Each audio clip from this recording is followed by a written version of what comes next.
Sabrina Fallah is a rock artist from Ottawa, Ontario, here in Canada. A natural on stage with her polished vocals and guitar playing, this talented singer-songwriter has a powerful voice and a lot of personality. Sabrina has already made a name for herself by performing wherever possible over the years. She performs widely in Ottawa, Toronto, and extensively in Central Canada. She has entertained audiences at various Canadian and international venues and festivals, as well as charity events. I had the pleasure of sitting down with Sabrina recently to talk about her beginnings and some of the people she's worked with. Sabrina, welcome to Q108 Kingston. Now, first of all, I just have to say, loving your video updates on Facebook, showing the house, giving updates on what's going on in your life. Nice touch to let the fans know more about you and interact. How did that come about? Well, I just found out about this Facebook Live, and I see that a lot of people are using it, so I decided to try it, and it's really fun seeing a lot of the people coming on to watch you talk, and I am interacting a lot, and because of that, I'm planning to do it once a week and to get more followers and viewers. So, yeah, it's fun. That's great. I mean, I wish more bands would do that because, you don't get that personal touch, well, obviously with, all the mainstream bands and stuff like that, and I think it's cool that an artist will go out there and, kind of expose herself and say, well, here, this is me for what it's worth. And I think the fans really appreciate that. So that's good. Yeah. Okay, so let's start off with the usual question. How did you first get involved in music? How did I first? My cousin is very much into music, and he has a studio, and he plays a lot of instruments. And I used to write stories and poems in grade 4 that led me to play piano at age of 9, and then I grabbed my first guitar at the age of 16. But I've been singing since I was a baby. I've been very musical, and I won my first singing competition when I was 14, and that was when I was like, I want to be a singer. And then when I heard Green Day's American Idiot album, that's when I was like, now I want to be a rock singer. So I just love music. It's my passion, and I hope to do it for a very long time. That's good. So what instruments do you play? I play piano and the guitar, but I'm sticking more to guitar right now. Okay, now is this self-taught or something you took lessons when you were younger? Or? I would say more self-taught, but I did have lessons at the beginning to learn those simple chords. But then you can just go on the net and learn the chords too. And then I got books and stuff. But I mostly taught myself most of the time. But it's good to get the teacher to show you the basics first. Yeah. But yeah. Well, that's great. So besides Green Day, then, who are some of your other influences that got you geared towards rock? Yeah, Bon Jovi and Billy Idol. There you go. Can't go wrong with those two. Now, a lot of people do, that I've talked to or I've seen, compare you to Joan Jett quite a bit, too. Now, does that bother you? No. I think it's because of my Frontline song. I guess they hear some of the Joan Jett in that song, but it's interesting because I don't really listen to Joan Jett. I more listen to Green Day and Bon Jovi and Billy Idol, but I don't mind. She's amazing. She's a very good artist. I don't mind at all. Okay. But it's cool that they hear her in my voice. But it's cool. That's great. Okay. Your first collection of songs was released on a self-titled EP recorded in England by one Stuart Epps, who has worked with icons such as Elton John, Led Zeppelin, among others. Now, how did that come about? Oh, okay. So I can't remember the year when I was in college. I think it was maybe 2009 or 2010. I'm not sure. But I was in the pre-music production program in Algonquin College. And I was just sitting in my producer's class, and we get to speak with different producers once a week.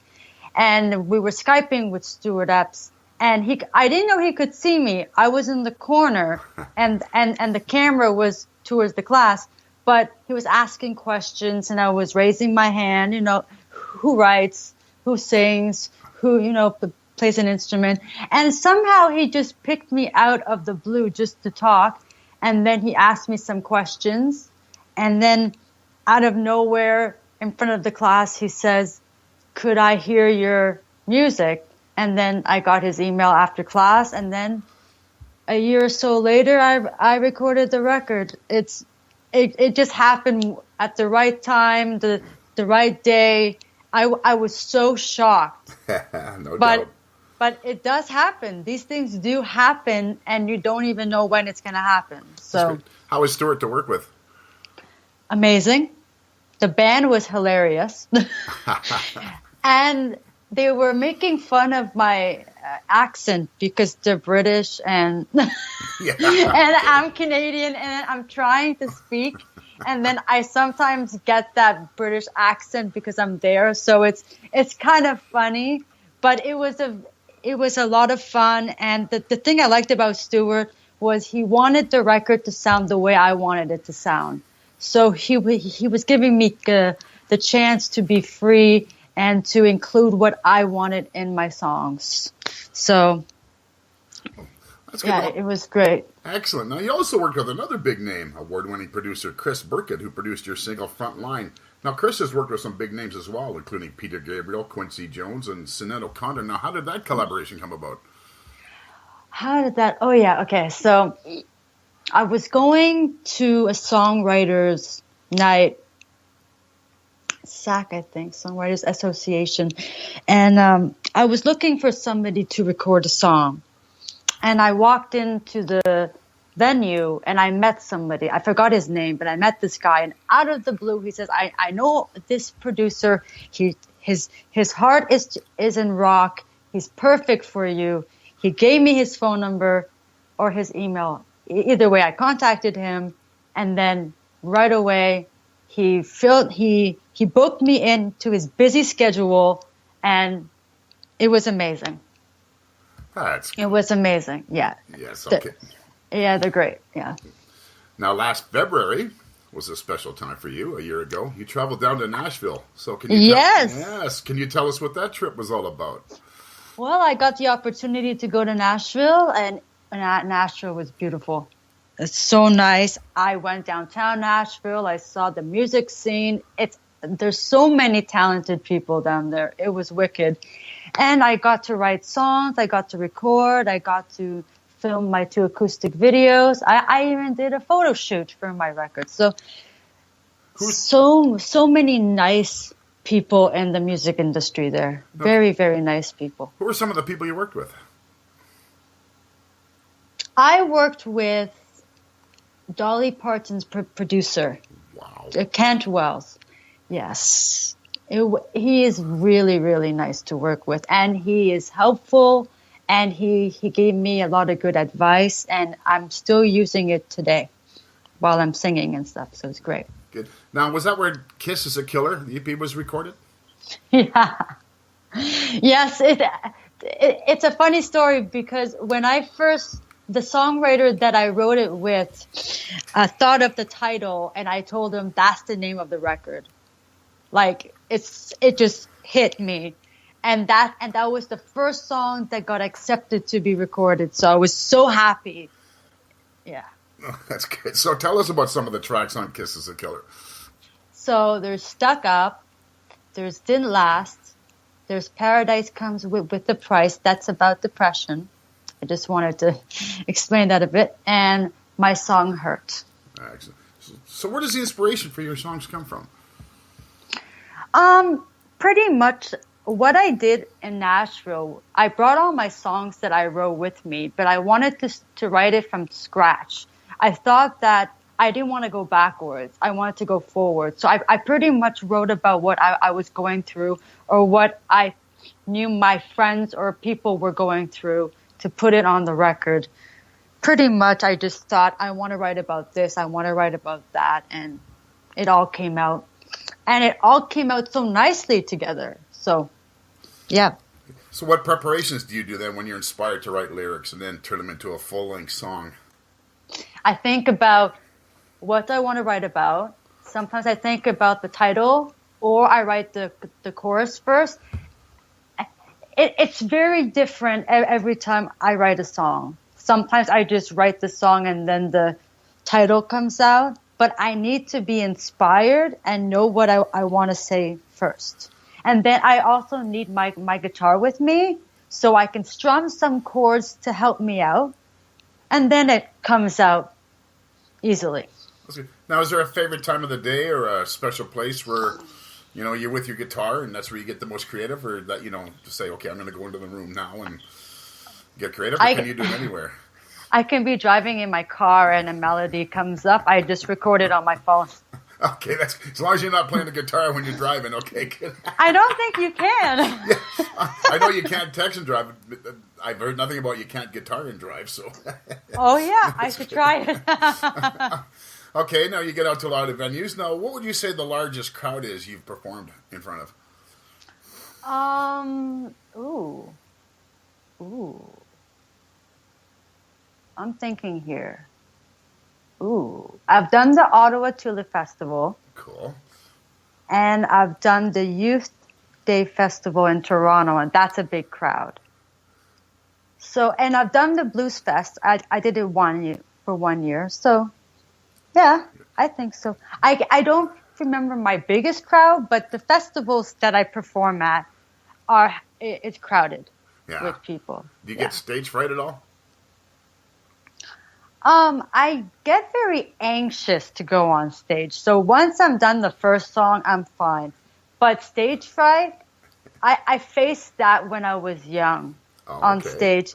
But I don't really get nervous. I get excited. And then I have to calm my nerves down.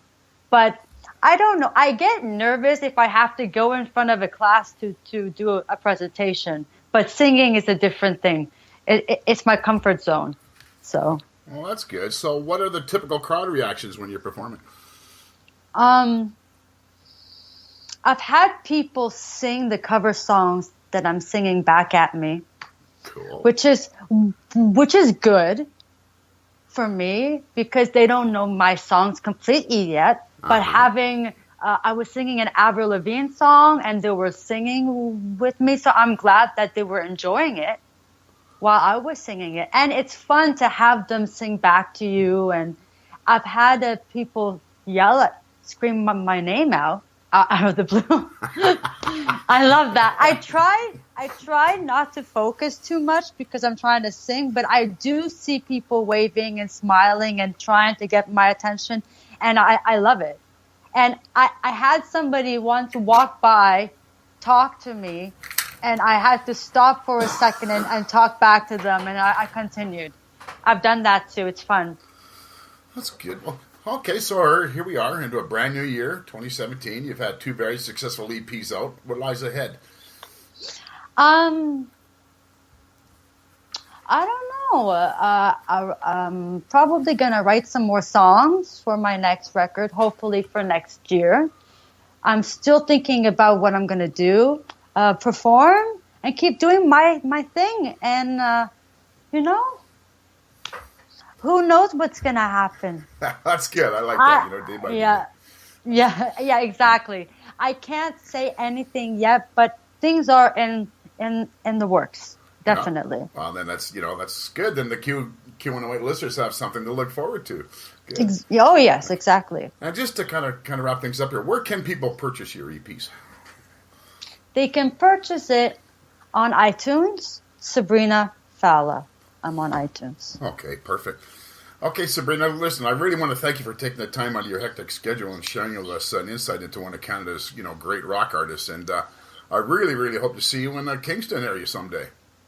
Definitely. Thank you so much for having me.